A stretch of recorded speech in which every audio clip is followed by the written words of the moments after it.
Haleluya, saudara, shalom, selamat pagi. Puji Tuhan, pagi hari ini saya dapat bersama-sama dengan saudara untuk merenungkan firman Tuhan pagi hari ini. Hari ini adalah hari Senin dan kita mulai kembali beraktivitas, mengikuti semua kegiatan kita. Ada yang bekerja, ada yang sekolah, ada yang kuliah, ada yang bekerja di rumah, ada yang bekerja di kantor, ada yang bekerja di tempat-tempat yang mungkin berbeda pagi hari ini. Tapi mengawali seluruh kegiatan bersama dengan Tuhan dan firman Tuhan ini adalah sesuatu yang sangat luar biasa. Saya berdoa berjalan bersama dengan Tuhan dan firman Tuhan sebelum kita melakukan segala aktivitas kita merupakan satu hal yang sangat menyenangkan dan menggairahkan. Pagi hari ini saya ingin mengajak saudara bersama-sama belajar firman Tuhan. Saya menyampaikan firman Tuhan dari kota Anyang di Korea Selatan. Nah, selama beberapa hari ini saya, Desi, Carlos, dan Yason akan mengikuti mentoring training class di Yejun, gereja Yejun. Yejun itu artinya gereja yang memberitakan kabar baik, gereja yang memberitakan tentang Yesus kepada orang-orang yang belum mengenal kasih Tuhan. Nah, selama beberapa hari ini kami akan belajar mentoring bersama-sama dengan teman-teman dari Mongol dan beberapa teman-teman dari bangsa yang lain. Kami dari Indonesia ada sekitar 31, dari AOE ada 4 orang, saya, Bu Desi, Carlos, dan Yason. Dan saya berdoa kiranya, doakan kami juga, agar kiranya selama beberapa hari di Korea belajar tentang mentoring dan juga belajar tentang D6, D6 ya. D6 ini akan mengubah atau membuat Tuhan bekerja semakin indah di tengah-tengah gereja di AOE. Saudara, puji Tuhan, saya berdoa kiranya firman yang kita renungkan bersama-sama pagi ini dapat memberkati saudara sekalian. Saya menyampaikan firman Tuhan pagi ini dari hotel tempat kami tinggal. Di belakang saya ini adalah background jalan layang persis di depan hotel tempat kami tinggal di Anyang. Saya berdoa firman Tuhan pagi ini akan memberkati saudara sekalian. Saudara, kita masih akan merenungkan bagian dari Keluaran pasal 34. Saya ingin mengajak saudara merenungkan firman Tuhan di ayat yang ke-27 dan ayat 28 saja. Saya berdoa firman Tuhan ini akan memberkati saudara dan saya. Tapi sebelum membaca firman Tuhan, mari kita berdoa. Tuhan, kami mengucap syukur karena pagi ini kami dapat mengawali minggu yang baru di bulan yang baru ini, dan kiranya sungguh di bulan yang baru ini kami boleh semakin menikmati anugerah Tuhan dan berkat Tuhan. Dan berkati firman-Mu, kiranya firman menjadi terang bagi kaki kami dan juga menjadi pelita supaya jalan kami diterangi oleh kebenaran firman Tuhan. Sampaikan isi hati-Mu dan buat kami mengerti. Dalam nama Tuhan Yesus kami berdoa. Amin. Puji Tuhan, saudara. Mari kita perhatikan Alkitab. Saya akan bacakan ayat yang ke-27 dan ayat 28 dari Keluaran pasal 34.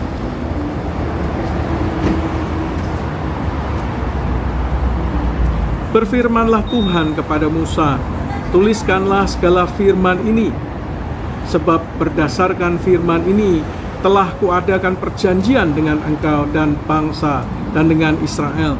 Dan Musa ada di sana bersama-sama dengan Tuhan 40 hari 40 malam lamanya, tidak makan roti dan tidak minum air. Dan ia menuliskan pada loh batu itu segala perkataan perjanjian, yakni ke-10 firman Tuhan. Saudara, ada dua hal yang perlu kita garis bawahi. Yang pertama adalah kata tuliskan, dan yang kedua kata menuliskan. Saudara, Musa ada di atas Gunung Sinai ini selama 40 hari 40 malam. Dan selama 40 hari 40 malam dia tidak makan roti dan tidak minum air. Jangan tanya, oh kalau tidak makan roti berarti dia makan yang lain.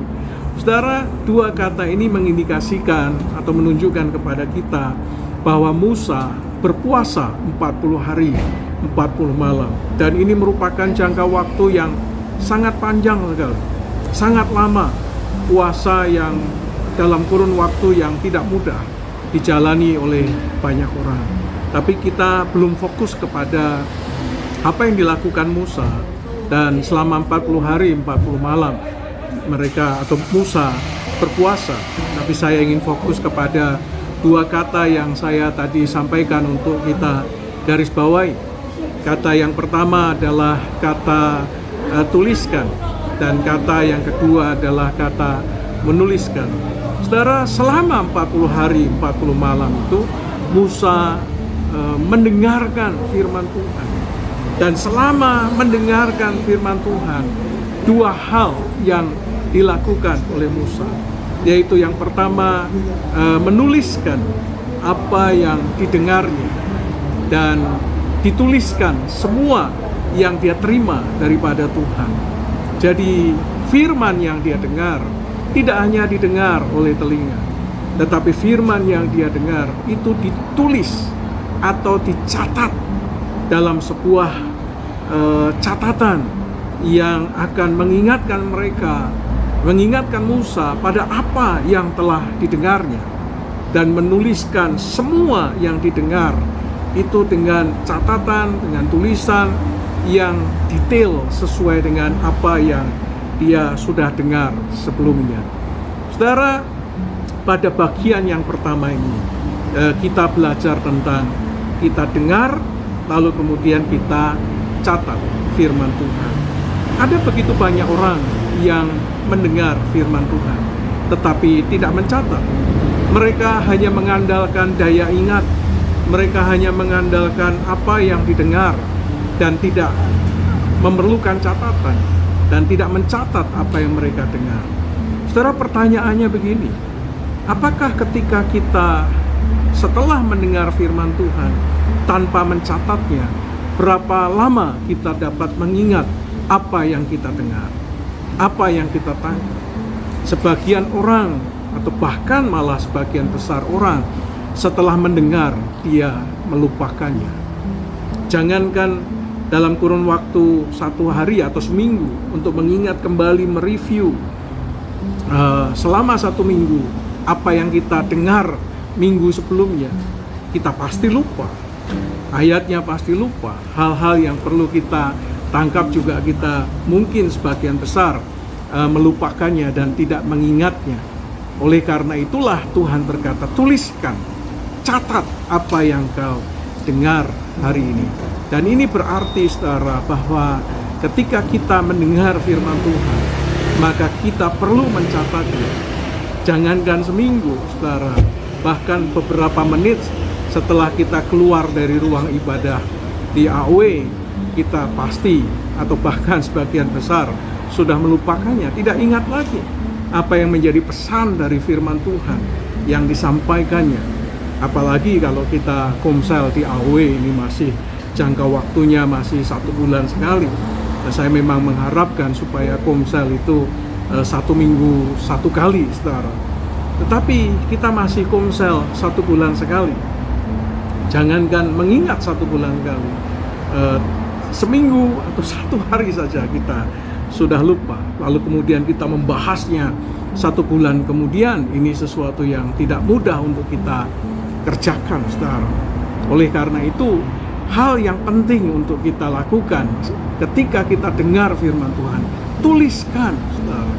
Saya pernah mencoba beberapa kali mensimulasikan, memberikan kepada jemaat sebuah catatan khotbah, catatan khotbah yang saya tulis, lalu saya kosongin beberapa bagian yang perlu diisi. Tetapi saya mendapati bahwa kertas-kertas yang saya bagikan itu ditinggal di kursi-kursi.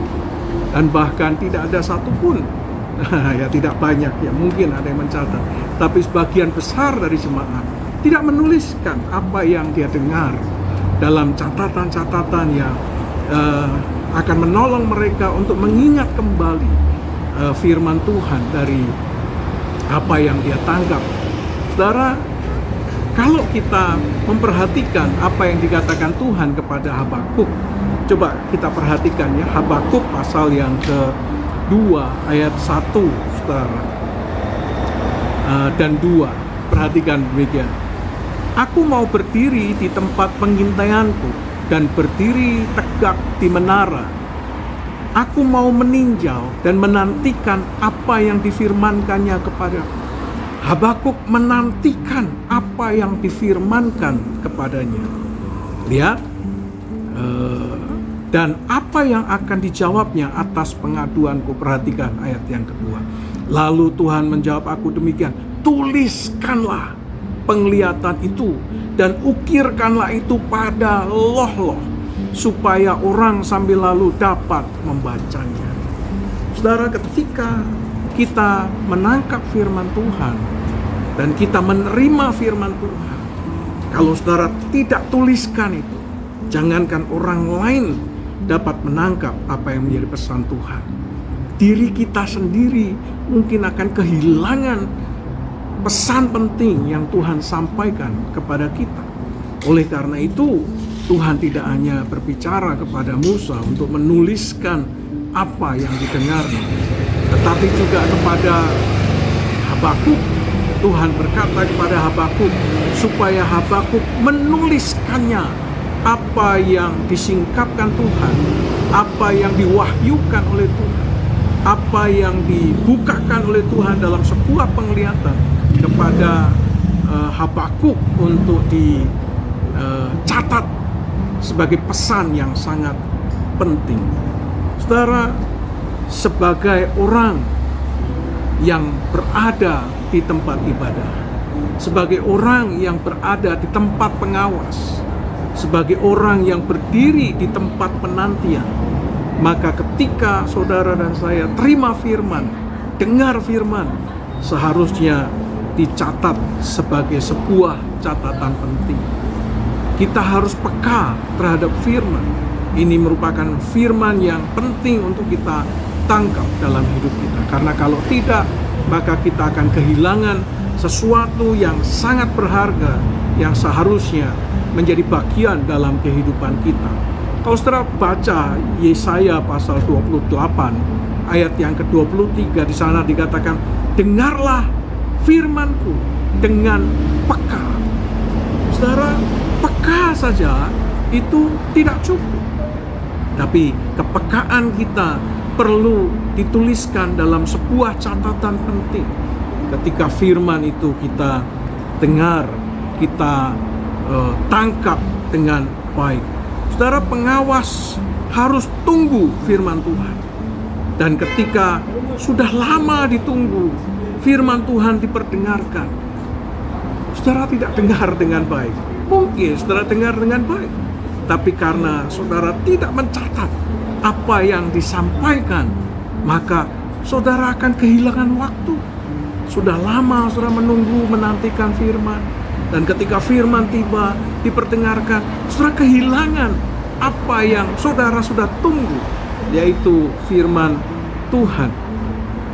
Firman apa yang tadi disampaikan oleh Tuhan kepada kita. Kita sudah tunggu lama, tapi ketika kita dengar, kita tidak catat, kita kehilangan pesan yang kita tunggu. Dan kita tidak mendapatkan apa-apa dari firman yang kita tunggu. Apa firman yang disampaikan Tuhan bagi keluarga kita? Kita perlu mencatatnya. Apa firman Tuhan yang disampaikan bagi diri kita sendiri? Kita perlu mencatatnya. Apa firman Tuhan yang disampaikan untuk gereja? Kita juga perlu mencatatnya. Apa firman Tuhan untuk bangsa kita? Kita juga perlu mencatatnya. Karena kalau tidak, kita akan kehilangan sesuatu yang kita sudah nantikan dalam kehidupan kita. Saudara, firman Tuhan harus ditulis, harus dicatat. Nanti mungkin kita awal tahun, kita akan kembali, saya akan melakukan kembali, saya akan tuliskan bahan khotbah saya, lalu kemudian bahan khotbah itu menjadi tempat catatan-catatan penting. Kalau Tuhan berkati, mungkin saya akan belikan setiap orang loose leaf, ya, tempatnya, lalu kemudian kertasnya bisa disimpan di sana sebagai catatan firman bagi kita, sehingga kita tangkap rema Tuhan dalam hidup kita dan kita tidak kehilangan firman yang kita sudah dengar.